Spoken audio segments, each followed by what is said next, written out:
Va ser un impacte molt fort, vaig veure que arribava alguna cosa i em va picar aquí. Aquí encara tinc el...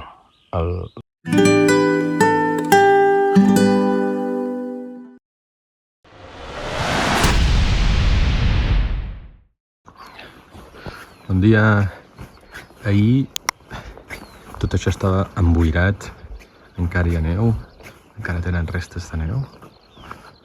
Espectacular, Doncs vaig venir per aquella carretera d'allà al davant i fins aquí baix, que hi ha el riu, es veu una miqueta el riu, i cap aquí dalt. Això va ser un dia dur pel tema de la boira i la pluja, però llavors un cop aquí dalt em vaig trobar aquestes cases i aquests senyors que en una d'aquestes cases, aquí és on he dormit jo, la que està finestra trencada, no? Però bueno, de dintre poc li falta.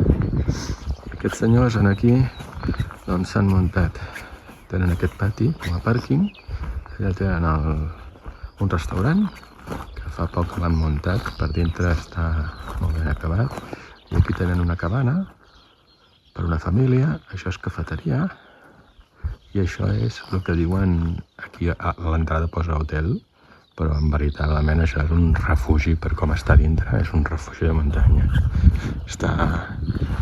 Està bé per dormir, però una mica fet pols, per dins. Aquesta és la meva habitació, això és el lavabo, el negre que fa això, que no vegis. Dutxa sense aigua calenta. I l'habitació està clar que tenen un problema d'humitat, per tot arreu. Aquí devien fer un intent de ficar una tele i aquí es va quedar. Aquest radiador no funciona, per lo que vaig haver de demanar un radiador perquè aquí fa un fred, estem a 2.400-2.500 metres i fa un fred al vespre que et peles. Carregant bateries. Avui m'he llevat amb un ull de vellut i la qüestió és que ahir conduint és molt fàcil doncs, que tinguis impactes amb insectes. Normalment aquests insectes a vegades se't fiquen aquí al mig entre el casc i llavors es queden dintre el casc i fan gigit aquí o allà. Llavors amb el casc els obro perquè surtin, però alguna vegada he de parar i treure't el casc perquè surti el bitxo. I en aquest cas la qüestió és que va ser un impacte molt fort, vaig veure que arribava alguna cosa i em va picar aquí. Aquí encara tinc la picada. Va ser un impacte molt fort i dic, ostres, Déu-n'hi-do, com venia. I després vaig seguir conduint, perquè vaig notar que no havia entrat. Vaig seguir conduint. La qüestió és que conforme conduïa, allò semblava com si em anés picant encara. I em vaig imaginar, dic, ostres, això ha sigut una vespa que ha vingut, ha sigut un atac suïcida, ha vingut de cul, s'ha quedat clavat de cul i amb el vent el va movent i m'està torturant. I al final doncs vaig parar, em vaig treure el casc i bueno, abans de treure el casc vaig fer així i va marxar el bitxo i no sé què era, no sé si era una vespa, una abella, no sé què era perquè va marxar volant. Però va fer... Per mi que era un d'aquells que es menja els bistecs, Sí, va estar matxacant. Vaig arribar bé, em feia mal, però em vaig arribar bé i avui ha sigut al matí quan m'he llevat ja amb un ull a mitges. Amb un ull a mitges. No el forçarem massa. Ara em prendré un ibuprofeno i alguna coseta per les picades i endavant. Així no hauré de netejar els 2 vidres de les ulleres, oi, avui? Som-hi! I he sortit al principi des de Dilaver i Ailassi, on he dormit en un hotel refugi, i després he tirat enrere, que és el Cordere i Ailassi. I he tornat cap amunt i he fet ruta fins a Dumanli, Sorak, Akokak, Bogali, Arpali, Sultan Murad i Ailassi, Kongnar, Multat Yailasi, fins a arribar a dos llacs molt xulos, que és el Aigir i el Bailikli Gol. Per continuar cap a Tozkoi, Derekoi, he tallat camí i m'he anat cap al nord fins a arribar al Mar Negre. He fet via fins que he trobat un hotel de carretera a la població de Lamankoi.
Són 2:15 i ja obro l'ull, ja hi veig dels dos ulls.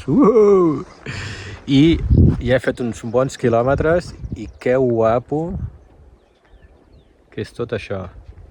A la que marxa la boira, perquè és que conduint boira no veus què tens a la dreta. Estic baixant, a la dreta és on tinc la muntanya, la baixada, i no veus res, o sigui, no saps si en casa, si no saps què hi ha, no saps absolutament res. I en canvi a la que s'esvaeix una miqueta, brutal. Espectacular, cap allà, uau. Torno a pujar una mica la boira, però bueno. Impressionant. Quina passada. I quin silenci. Som-hi! 9:45! Avui serà un gran dia!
M'he quedat sense benzina i per sort hi hauré del dipòsit d'emergència principal sense res.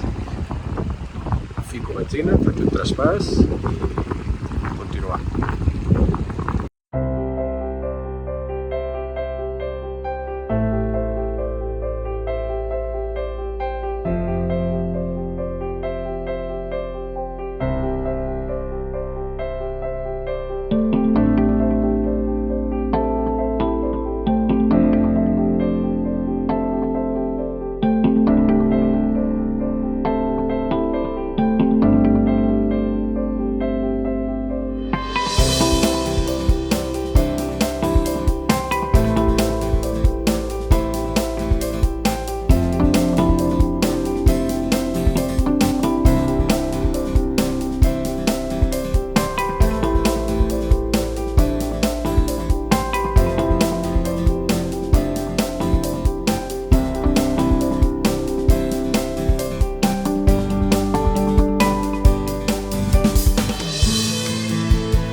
Són les 4, he tornat a passar una zona de boira i la boira a més està baixant, però, ostres, quan clareja, quan escampa la boira, deixa anar un paisatge molt guapo de muntanya.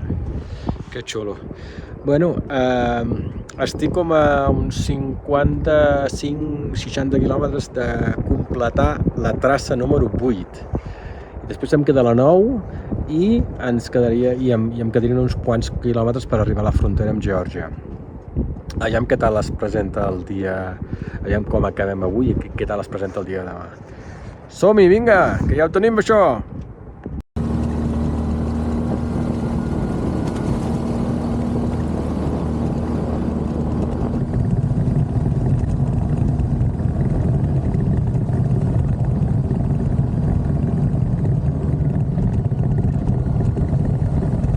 He pujat a veure el llac Aigir, que està guapes les muntanyes, I Déu-n'hi-do la neu que encara hi ha. Déu-n'hi-do. Està fora de la carretera, però Déu-n'hi-do, Déu-n'hi-do. Uau. Déu-n'hi-do. Per lo avançats que estem més enllà de... Si d'aquí 4 dies és l'estiu. Mes de juny, d'aquí 4 dies és l'estiu. Hi ha una pila de turistes turcs, cap turista internacional, però sí que una pila de turistes turcs que pugen amb el seu turisme per la pista aquesta, que és una pista plana molt fàcil de fer. Que guapo, Que guapo.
Em faltava un bon tros de quilòmetres de muntanya sense cap garantia de trobar algú per dormir.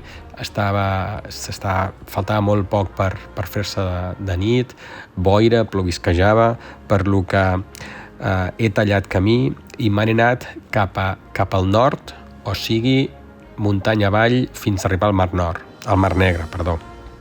He fet via direcció cap a Geòrgia fins que he trobat a peu de carretera, ja feia estona que era de nit, però anava tirant, a peu de carretera he trobat un hotel de carretera amb una benzinera a la població de Lamankoi, on he pogut aparcar el quad davant, sopar una miqueta i cap a dormir, que demà serà el dia que deixo Turquia. És la meva última nit a Turquia, demà Geòrgia.